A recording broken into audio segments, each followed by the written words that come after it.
Committee వాళ్ళతో ఇస్తాను. తగ్గిన ఏమి అను మీ బిల్లు రావు. ప్రతి బీఆర్ఎస్ నాయకులు చెప్తున్నాను, సర్పంచ్ గా గెలిచి మీరు ఏమనుకున్న అభివృద్ధి చేస్తా అనుకుంటా. మీరు చచ్చిపోతా అని గెలిస్తే మీరు గెలిచినా నేను చంపేస్తాను. ఎందుకంటే మీరు గెలిచినా మీకు నిధులు ఇయ్యను, మీకు ఏమి ఇయ్యను.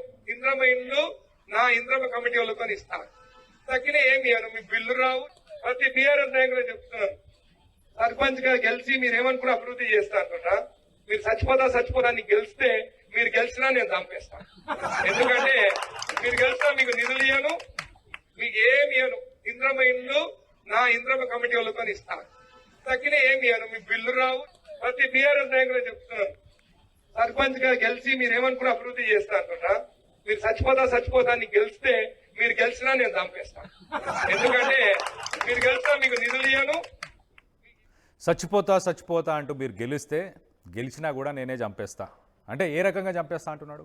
ఇటు మీకు బిల్లులు ఇవ్వను, ఇందిరమ్మ ఇల్లులు ఇవ్వను, ఎలాంటి స్కీమ్స్ రద్దు చేస్తాను అన్ని మీకు అందకుండా చేస్తాను అని చెప్పేసి ఓపెన్గా పబ్లిక్లోనే ఆయన అనౌన్స్ చేస్తున్నాడు.